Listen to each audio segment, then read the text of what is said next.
Sailing the Nile on the Nebyt Dahabiya, My Egyptian Dream Unfolds by Alice Phillips. Day 1, Embarkation in Aswan, the magic begins.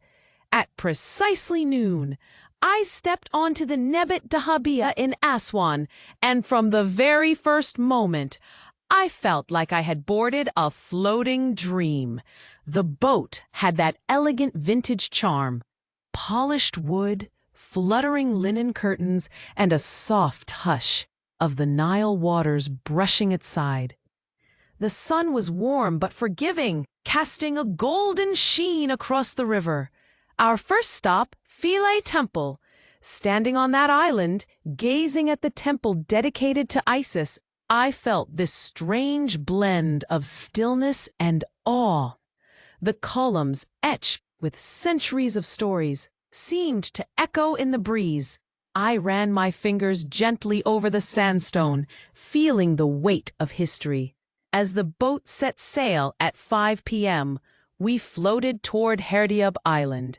I sat on the sundeck, sipping karkadeh, the hibiscus tea. As the sky melted into sunset hues, dinner was served on board, rich, flavorful, and comforting. Everything felt surreal.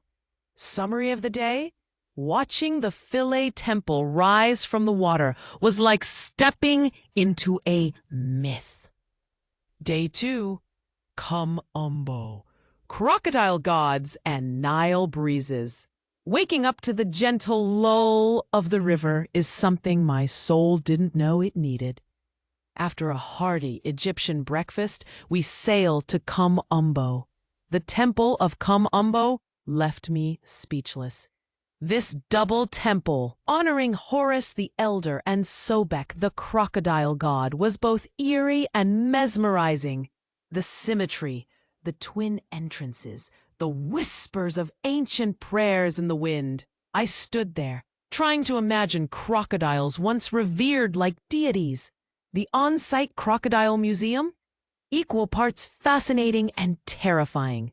By nightfall, we reached Edfu, where we docked under a sky ablaze with stars. Summary of the day: the Crocodile Museum was unexpected and a little wild.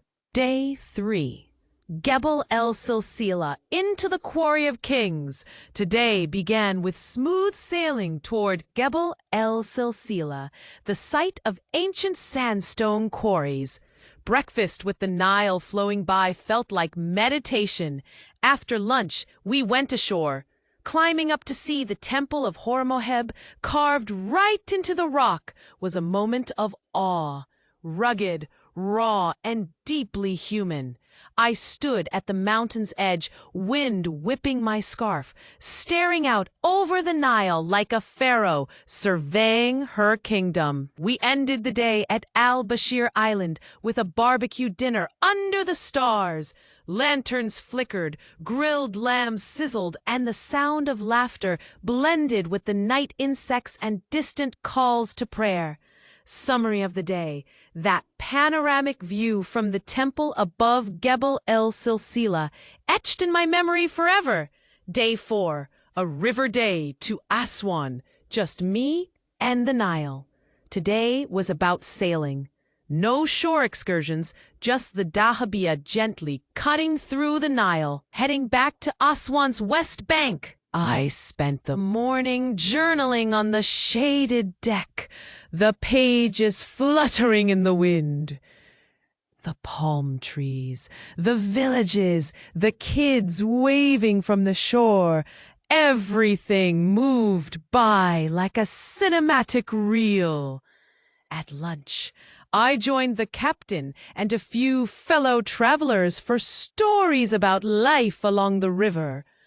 By sunset, the river turned to bronze.